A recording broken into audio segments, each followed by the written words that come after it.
Olá, sou o Dr. Rubens Frederico Zaltron, oncohematologista do Hospital Dom Alvarenga, e esse é o Alvarenga Esclarece, tirando dúvidas sobre o Covid-19.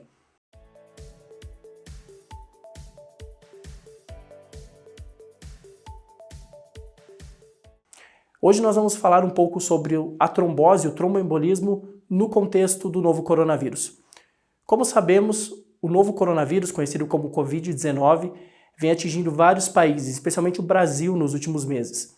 No contexto dessa pandemia, causada por um vírus que entra no corpo humano ou por via nasal ou por via oral, ou seja, pelas cavidades aéreas superiores, e depois atingir especialmente os pulmões, vem-se observando um grande número de pacientes com tromboembolismo, especialmente venoso, mas também arterial. Esses pacientes, em maior ou menor grau, sofrem pequenas tromboses, motivo pelo qual vem ocasionando a maioria dos óbitos por Covid. Ou seja, é uma doença viral, mas que causa uma série de sequelas, especialmente tromboembólicas, que podem ou não, dependendo do estado imunológico de outros fatores do paciente, causar o óbito. Vem se estudando nos últimos tempos, inclusive, a utilização de medicamentos que controlem a trombose e os efeitos colaterais de uma coagulação bastante exacerbada. Os anticoagulantes são as principais dessas medicações, conhecidos no mercado como heparina, varfarina ou o mais moderno rivaroxabana. Esses medicamentos, em teoria, reduzem a coagulação e, por isso, ajudariam nos casos de trombose dos pacientes cometidos pelo Covid. Entretanto, os pacientes graves que estão utilizando anticoagulantes em contexto de terapia intensiva, ou seja, em UTI, estão sendo medicados atualmente com doses habituais, ou seja, as doses que outros pacientes graves já recebiam dos anticoagulantes. Não existem ainda estudos científicos que embasam maiores doses ou outros comportamentos em relação aos pacientes que possuem Covid-19 no uso dos anticoagulantes.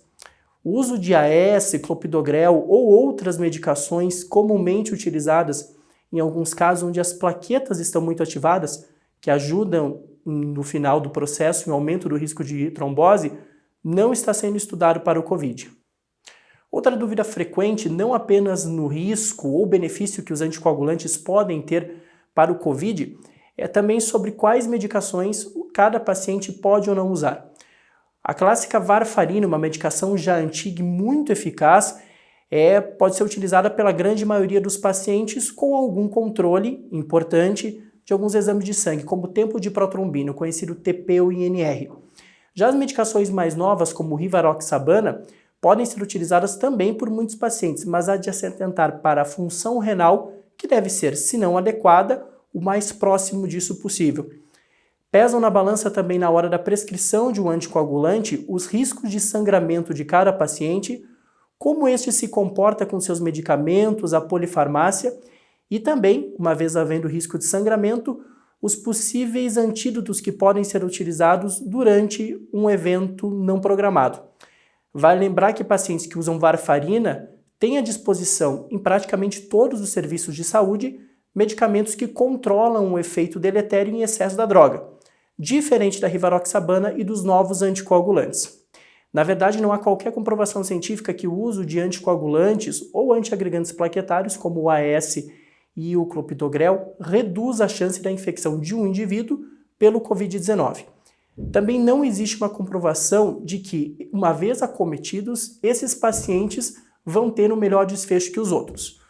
Porém, como já citado, é de consenso que a grande maioria dos pacientes em estado grave, ou seja, aqueles pacientes em terapia intensiva, tem indicação de utilizar anticoagulantes em doses profiláticas. Se o paciente previamente já faz uso de um anticoagulante em dose terapêutica, ou seja, já é previamente anticoagulado, ele vai se manter anticoagulado durante a internação da UTI. Também uma corrente dos médicos, especialmente das sociedades brasileira e internacional de trombose e hemostasia, advém que os pacientes pós-internação e que continuam inflamados, ou seja, ainda acometidos por sequelas do Covid-19, mesmo que já livres do Covid, necessitam manter a anticoagulação ou pelo menos o processo de anticoagulação profilática, uma dose menor de anticoagulante por algum tempo. Alguns dizem 7, outros 15, outros até mesmo 45 dias. Isso vai depender muito do estado do paciente e o quanto realmente os riscos e benefícios vão pesar para ele. Dentre os eventos que os pacientes com Covid-19 vêm apresentando, o tromboembolismo venoso é bem mais comum que o tromboembolismo arterial.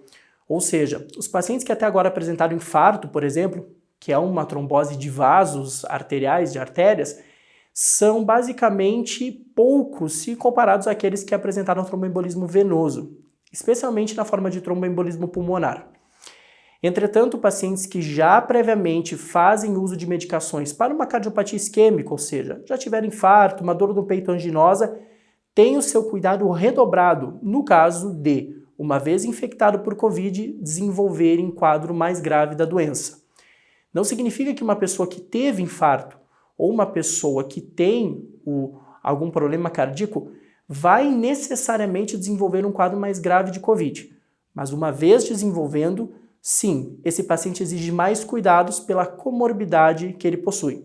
Vale lembrar aqui que não só os pacientes oncológicos, mas todos os pacientes necessitam manter o seu controle e a sua visita médica regular, seja pelas mais diversas formas, algumas delas por telemedicina ou até mesmo com consultas agendadas com espaçamento maior entre os pacientes. A programação ou omissão de algum tratamento deve ser conversada entre o paciente e o médico. As próprias sociedades internacionais e brasileiras, tanto de hematologia como de oncologia, dizem exatamente isso, que qualquer programação terapêutica é de responsabilidade de uma combinação entre o médico e o paciente que vão pesar os riscos e os benefícios de expor o paciente ao contágio pela saída de casa, ou seja, pelo eventual contato social, versus o risco de não estar com o tratamento. Continue acompanhando nossas redes sociais para saber mais sobre o Covid-19. Até o próximo Alvarenga Esclarece.